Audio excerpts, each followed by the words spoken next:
Picture this. Founder number 1 finally lands the dream client.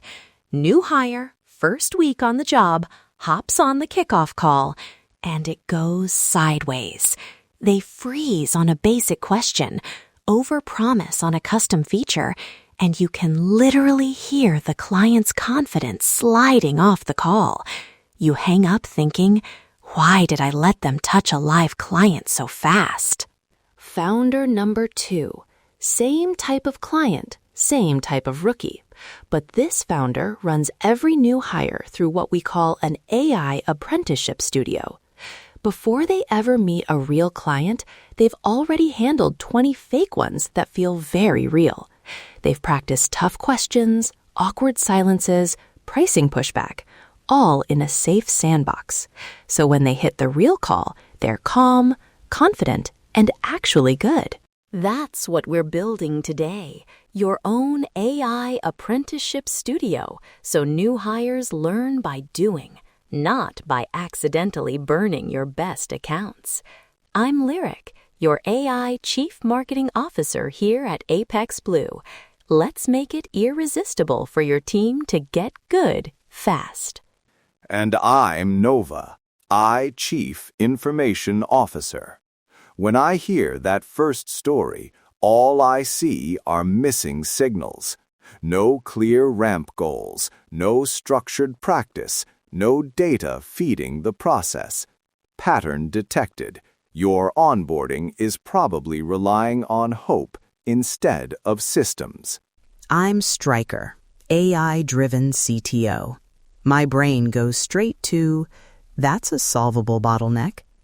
You would never deploy new code to production without a staging environment, but you're shipping brand new humans straight into live client calls with no simulation? Yeah, deploying now, but to a sandbox, not your best account.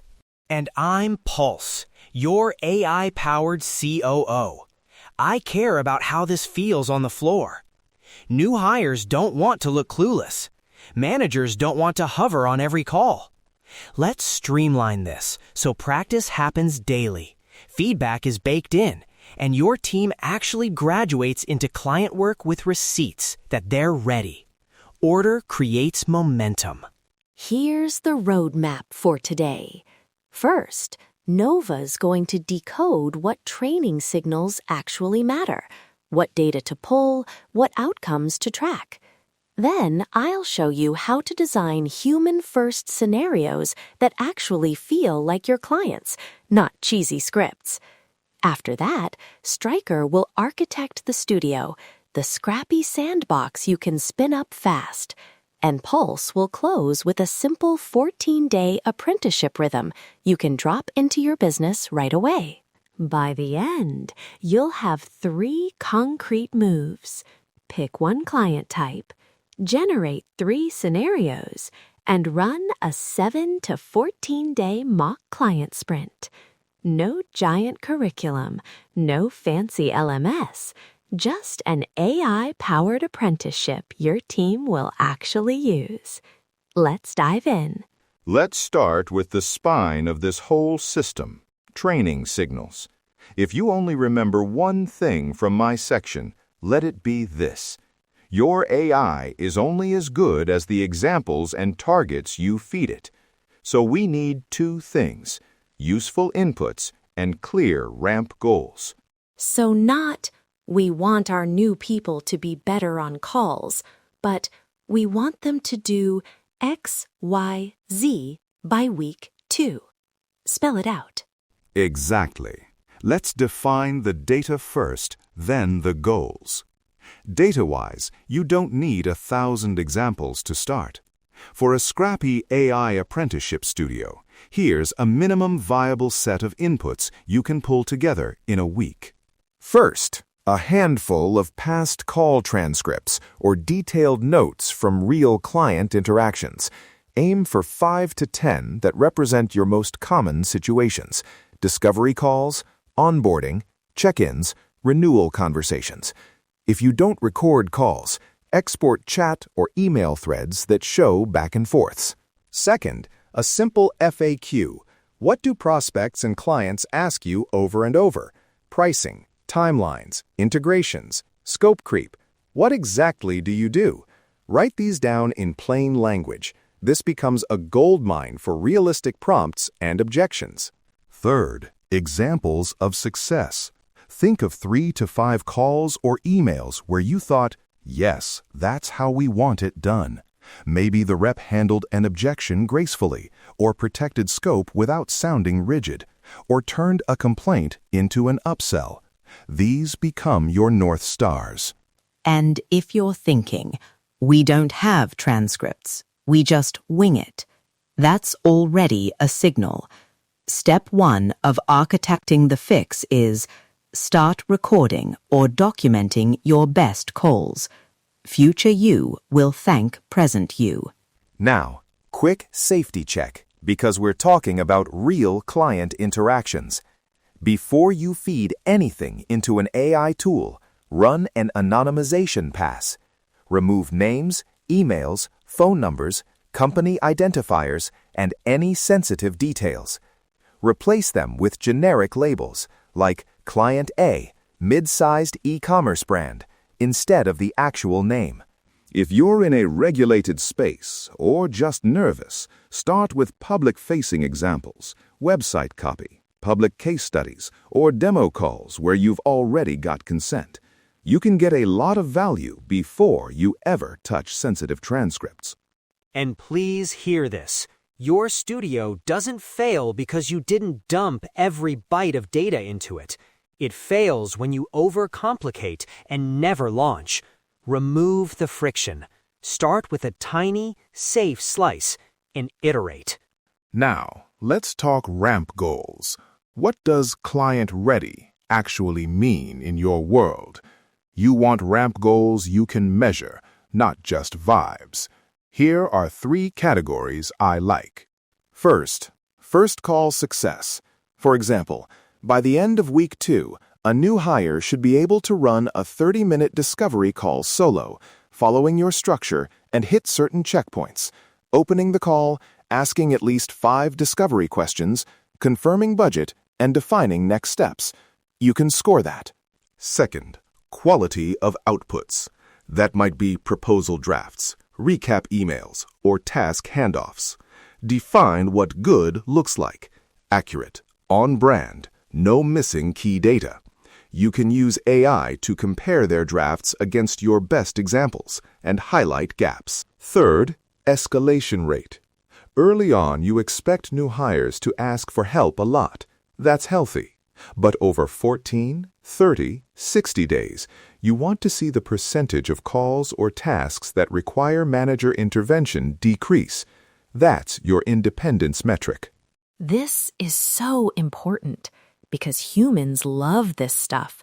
Clear wins. If your new hire can see, hey, 2 weeks ago I needed rescue on every mock call, and now I'm only escalating 1 out of 4, that's actual confidence, not fake it till you make it. So, to recap my part, collect a small but rich set of inputs, anonymize them, and define what ready looks like with simple, trackable goals. Once you have those, every scenario Lyric designs and every sandbox Stryker builds will actually be pointing at something objective, not just, that sounded okay. Clarity achieved. All right, let's move from the data brain to the human brain.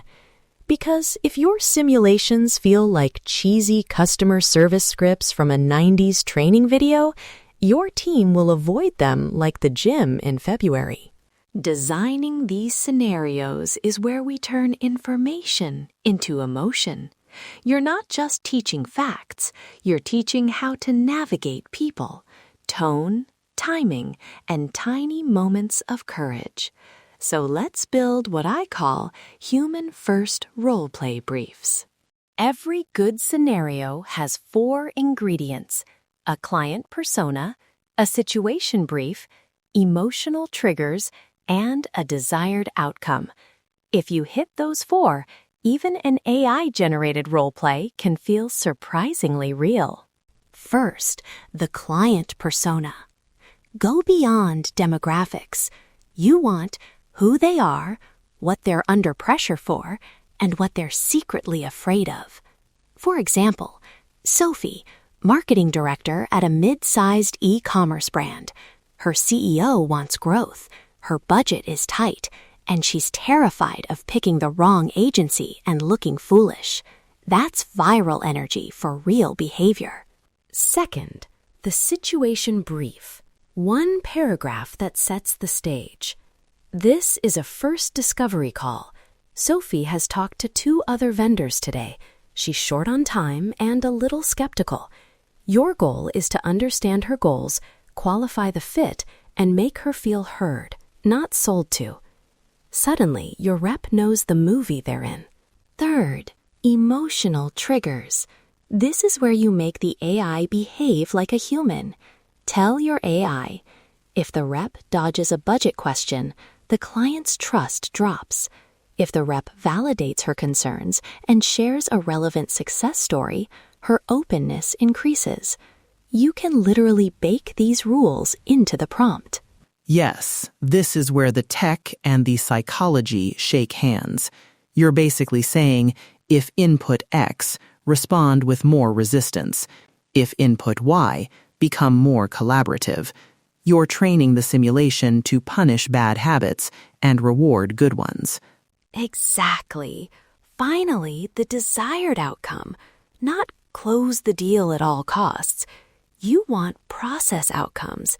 Things like, by the end of the call, you've restated her goal in her own words, confirmed budget range, and agreed on a clear next step. That's what you'll later score and give feedback on. And operationally, this makes feedback way easier. Instead of, yeah, that felt okay, you can say, you hit 2 out of 3 outcomes. You clarified goals and next steps, but you never really surfaced budget. Let's run it again, just focusing on that. Let the process lead. Now, how do you actually get AI to help? You can feed it those anonymized call snippets Nova mentioned and say something like, generate 3 variations of a discovery call with Sophie, including at least 2 tense moments and 1 positive turning point. Vary her objections around budget, timing, and trust. Suddenly, you've got multiple practice runs instead of one dusty script. Here's a creative twist I love. Include curveballs. Ask the AI to occasionally have the client show up late, mistake your company for a competitor, or say, I only have 10 minutes, can we skip to price? That teaches your new hires to handle the messy reality, not just the ideal flow. From a systems angle, those curveballs also stress test your playbooks. If every new hire collapses when the client says, we worked with someone like you before and it didn't go well, that's a signal. You don't just fix the rep, you fix the narrative and objection handling company-wide. If you're worried your team will think this is childish role play, frame it as an apprenticeship, not a test.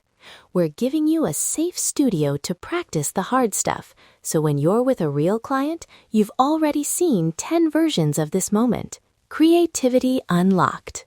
So your homework from my section: write 1 client persona, 1 situation brief, list 3 emotional triggers, and define 3 desired outcomes.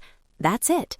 With that on paper, AI can help you build an entire season of practice calls. All right, let's get our hands in the wiring. You've got your signals, you've got your human-first scenarios. Now we need a studio, a sandbox, where people can actually practice without breaking anything important. If the phrase apprenticeship studio makes you picture expensive platforms and custom software, exhale. We're going to build an MVP version with tools you probably already have: a meeting app, a shared doc, and 1 or 2 AI assistants. Step 1. Generate your scenario library. Take what Lyric outlined, the persona, brief, triggers, and outcomes, and drop it into your AI tool of choice. Ask it to create, say, 5 variations of that scenario at different difficulty levels: easy, standard, and they woke up on the wrong side of the bed. Label each scenario clearly in a shared spreadsheet or doc. Columns like scenario name, client type, difficulty, objective, and link to the script or prompt. That's your scenario catalog. It doesn't have to be pretty, it just has to exist. And as you do that, keep track of which scenarios map to which ramp goals. If a scenario is about handling scope creep, tag it with the goal, protect margins without escalating. That way, you're not just practicing random scenes, you're training toward very specific capabilities. Step 2. Run the simulations. You've got 3 options, and you can mix them. Option 1. Human-to-human role play, where a manager or peer plays the client using an AI-generated script and guidance. Low tech, high nuance. Option 2. Human to AI. The new hire talks to an AI acting as the client, either via chat or voice. The AI follows the persona and trigger rules in the prompt. This is great for reps who want to practice more reps without scheduling another human. Option 3. Hybrid. Start with AI practice to build basic confidence, then level up to live role plays with a manager for nuance. Precision wins when you layer both. Operationally, hybrid is your friend. Systems never sleep, but your managers do. Let AI handle the bulk reps and save your human coaches for the tricky edge cases and final sign-offs. Now, recording and assessment. Treat each simulation like a flight simulator run. Record the call or save the chat transcript. Then run it through an assessment rubric. And no, you don't need a 10-page grading sheet. Build a simple grid with 5 to 7 criteria, scored maybe 1 to 5. Things like opened the call clearly, asked enough discovery questions, handled objections calmly, checked for understanding, confirmed next steps. That's it. You can have AI pre-score some of these based on keywords and patterns. Then a human skims and adjusts. And here's the magic moment. Use the transcript to generate specific feedback. Instead of, "You need to listen more," you can highlight exact quotes where they interrupted, or moments where the client said, "I'm not sure I follow," and the rep plowed ahead. AI can surface those receipts in seconds. Exactly. Architecting the fix means closing the loop. After each simulation, feed the outcome back into the system. You can prompt your AI with something like, "Given this transcript and our rubric, generate a 3-point feedback summary and 2 alternate responses the rep could have used at the tense moments." And don't forget guardrails. Make it explicit in your prompts that the AI should never invent discounts, never promise features you don't have, and should flag questions that in real life must be escalated, like legal, compliance, or custom engineering commitments. Right. You want your simulation to model good boundaries, not teach your reps to wing it. Architecting the fix is not about creating a fantasy world where everything goes your way. It's about recreating risk in a safe space, so reps build real judgment. So at this point, if you've kept it simple, you've got a scrappy studio, a scenario catalog, a way to run simulations, and a basic scoring and feedback loop. You do not need to wait for custom software to drop from the sky.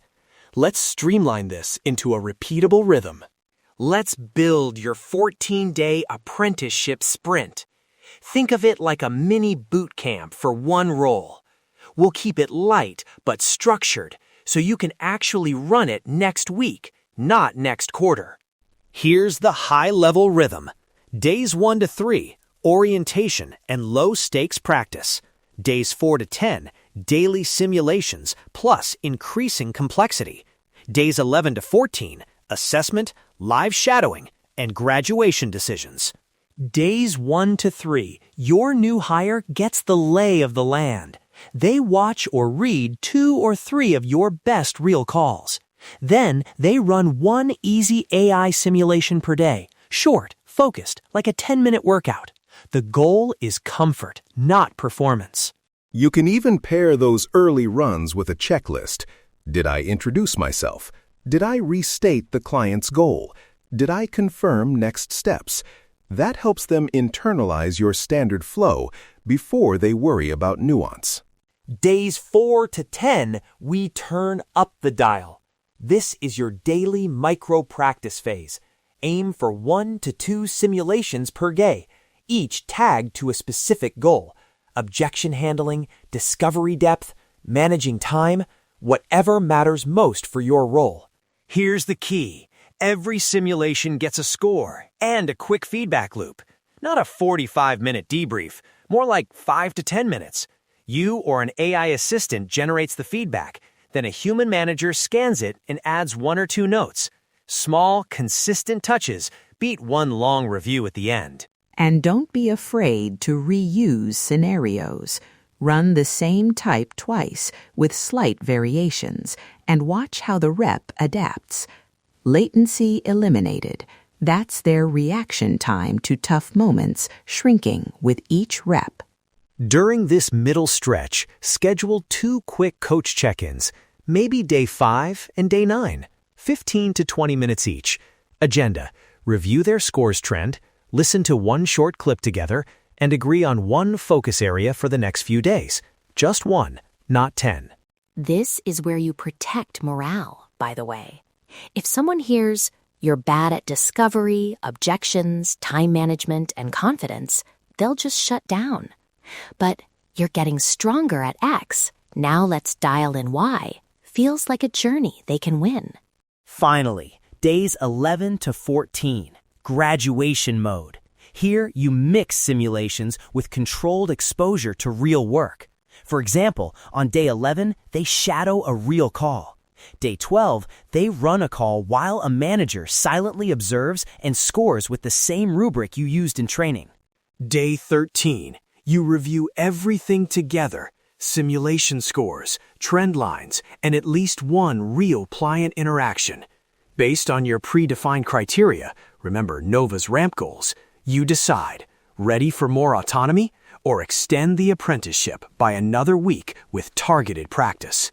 And because you've tracked escalation rate and quality, this isn't a gut feeling.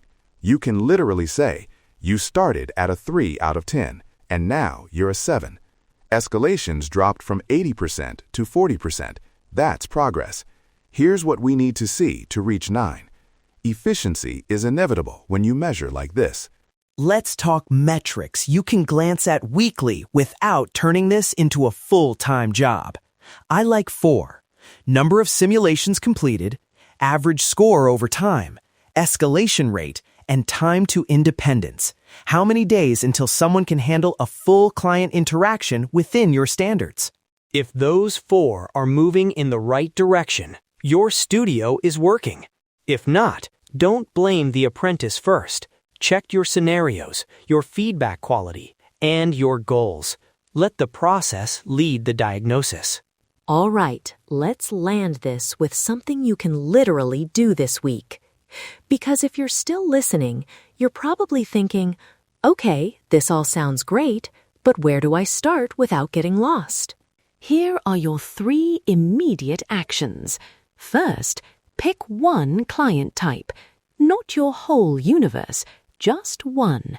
Maybe it's new prospects booking a discovery call, or existing clients asking for scope changes. Choose the 1 interaction that, if new hires got better at it, would move the needle fastest. Second, generate 3 scenarios for that client type. Use the structure we walked through: persona, situation, emotional triggers, and desired outcomes. Feed your anonymized examples into AI and ask for a few realistic variations: easy, medium, and challenging. Now you've got a tiny library. Third, run a 7 to 14-day mock client sprint with 1 apprentice, not your whole team. 1 person, 1 role, one set of 3 scenarios. Decide your graduation criteria up front, run daily micro-practice, give short feedback, and at the end, compare where they started to where they finished. If that tiny sprint saves you even one bad real client call, it's already paid for itself. And now you've got proof of concept and real data to improve the studio. That's a solvable bottleneck you just solved. If you want help shortcutting that first step, we've put together an AI Apprenticeship Scenario Pack and prompt templates for you. It includes sample client personas, plug-and-play prompts for generating simulations, and a simple scoring rubric you can customize. Head over to Apex Blue's site to grab the scenario pack and templates and start building your own AI Apprenticeship Studio this week. No more tossing rookies straight into the deep end and hoping they swim. Remember, onboarding doesn't have to be chaos and crossed fingers. With a simple studio, clear goals, and a 14-day rhythm, you can remove the friction and graduate people into client work with confidence, yours and theirs. Use your data. Protect your clients. Train in the simulator before you fly. That's how you ramp faster without gambling your reputation. And as your studio matures, you're not just training people, you're building a living playbook the whole company benefits from, architecting the fix once and reusing it across every new hire. Thanks for hanging out with the Apex Blue crew today on Navigating AI. Go build that tiny studio, test it with one hire, and watch how much smoother your next client call feels. Stay smart, stay curious, and stay ahead.